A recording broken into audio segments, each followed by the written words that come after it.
Okay, boys and girls, standard 10th, subject English grammar.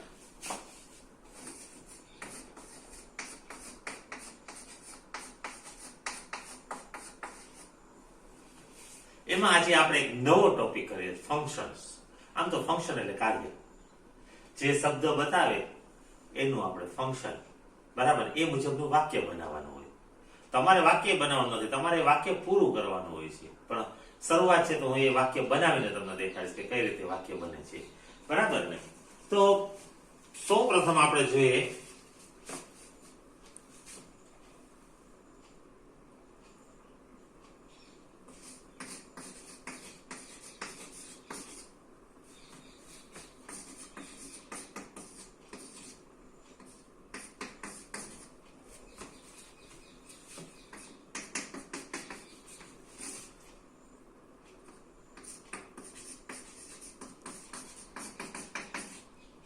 getting.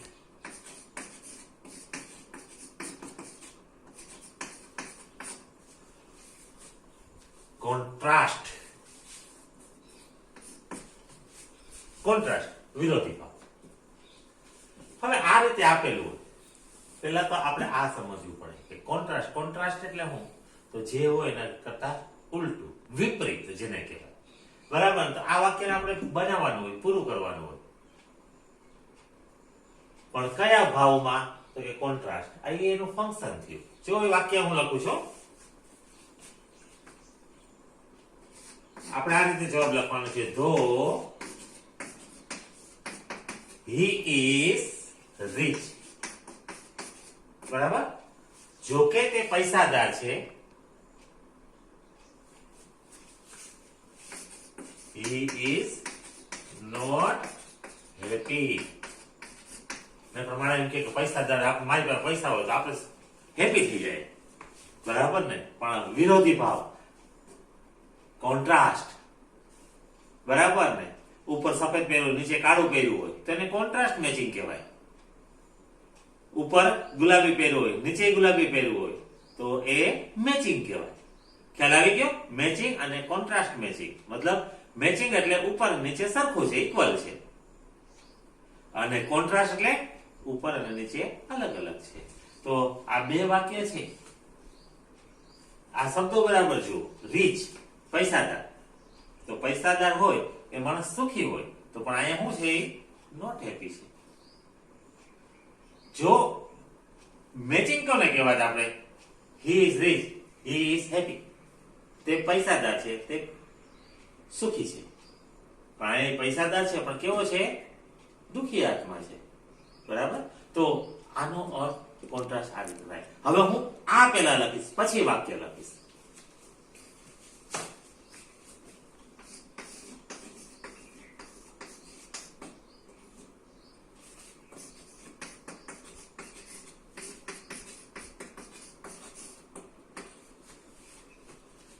આ પહેલું હતું, આ બીજું છે. Describing thing. થિંગ એટલે વસ્તુ,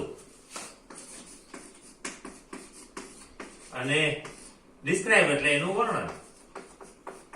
એટલે આપણે કોઈ પણ વસ્તુનું વર્ણન કરવાનું, બરાબર? જો વાક્ય લખું છું,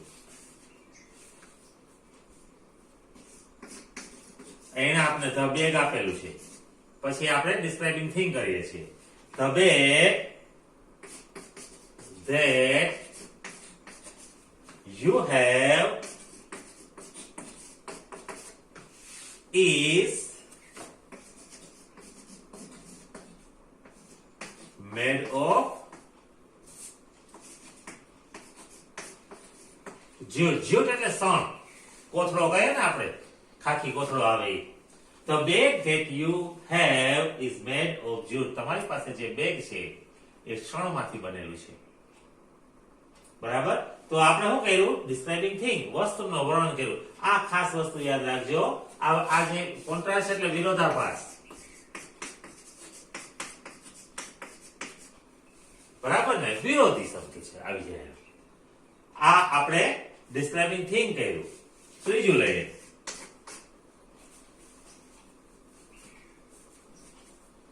આ વસ્તુનું વર્ણન કર્યું, ડિસ્ક્રાઇબિંગ પ્લેસ.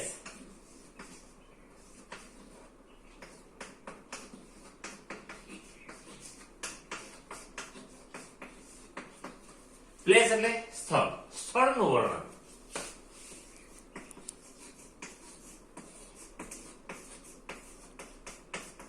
પછી તો તમે વાક્ય જોશો ને તરત ખ્યાલ આવી જશે. પહેલા આટલી પ્રેક્ટિસ કરી લ્યો તમે. સ્થળનું વર્ણન, સ્થળનું વર્ણન કેવી રીતે કરવાનું? વાક્ય આપ્યું હોય, જોજો. આમાં સ્થળ, દુકાન, ઘર. That is the shop. પેલી દુકાન છે. which કે છે, which was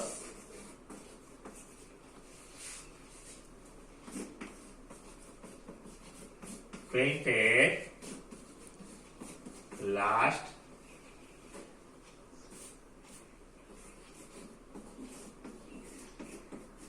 week.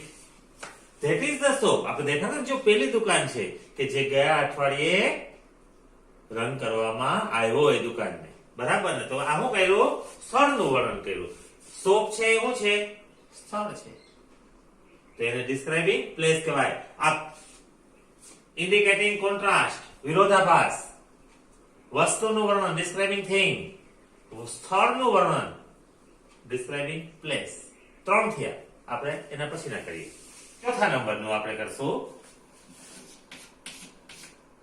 Describing action.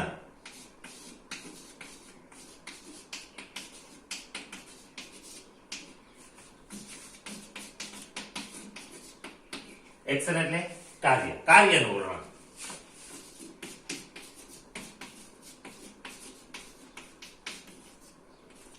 કેનું વર્ણન? કાર્યનું વર્ણન. દાખલા તરીકે રમેશ રોજ નિશાળે મોડો જ આવે છે, બરાબર ને? એનું નિશાળ આવવાનું કાર્ય શું છે? તો કે મોડા આવવાનું. કાર્યનું વર્ણન થયું, બરાબર? કિરણ always meets એટલે મળે છે. કોને? his friends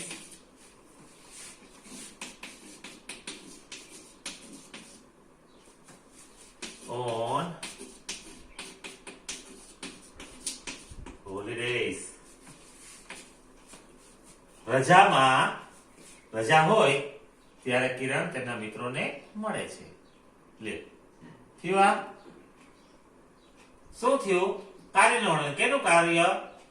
પછી ગમે કાર્ય હોય. અહીંયા કિરણ છે, કિરણનું કાર્ય રજામાં મિત્રોને મળવાનું. 5મા નંબરનું જોજો.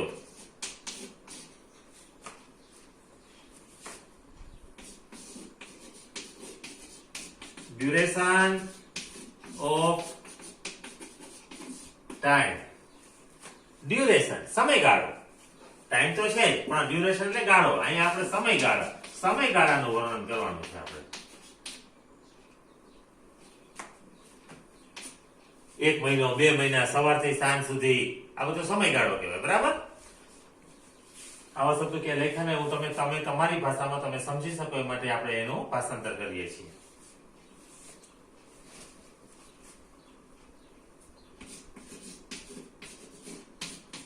હાઉ લોંગ, જો શબ્દ આવી ગયો આપણે WH વાળા પ્રશ્નમાં, બરાબર ને? How long has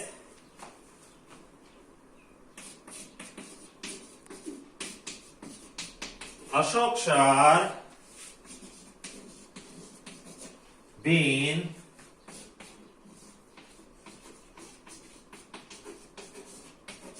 teaching you English?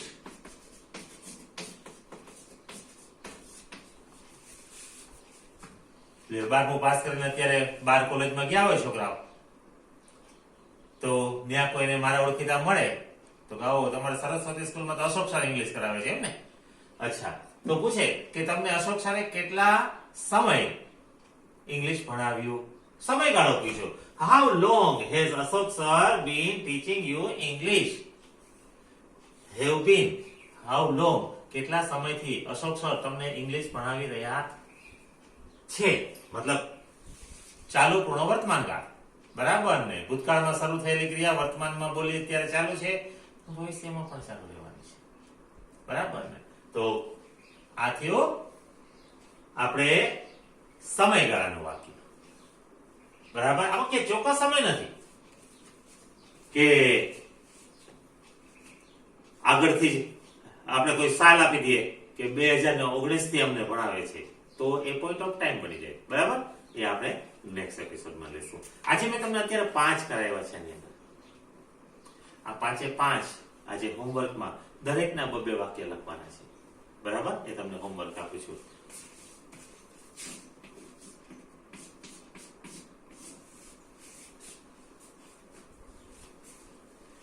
કરાવેલ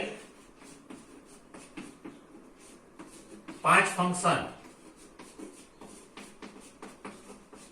આ કરાવ્યા ને 5, બરાબર ને, ના 2 વાક્યો લખો. મતલબ કુલ કેટલા વાક્ય થશે? 10 વાક્ય થશે. આ તમને નહીં મહિનામાં આવે, તમને 8 માર્કનું પૂછાય છે. 80 માર્કના પેપરમાં તમને 8 માર્ક્સનું આ પૂછાય છે. સૌથી વધુ માર્ક્સ કવર કરી આપતી એક્સરસાઇઝ આ છે. 3 પ્રકારની એક્સરસાઇઝ પૂછશે. આ જે અત્યારે હું તમને કરાવું છું, અર્ધ વાક્ય આપ્યું હોય, કૌંસમાં સૂચના આપી હોય, એ 3 માર્ક્સની છે. પછી જોડકા જોડવાના છે, એ તો સામે જોઈને કાંઈ કરવાનું નથી, સામે જોઈને જ આપણે, પણ ક્યારે તમને આ મોઢે હોવું જોઈએ તો તમે કરી શકશો. એ 3 માર્ક્સનું છે. અને 2 માર્ક્સનો સમાજ છે, એ પૂરો કરવાનો છે તમારે. તો કુલ 8 માર્ક થાય છે આના. એટલે 80 માંથી આ 10% માર્ક્સનું વેઇટેજ આ એક્સરસાઇઝ ઉપર છે. એટલે જ મેં અત્યારે શરૂ કરાવી દીધી તમને. ઓકે, તો હોમવર્ક બરાબર કરો. Boys and girls, have a good day.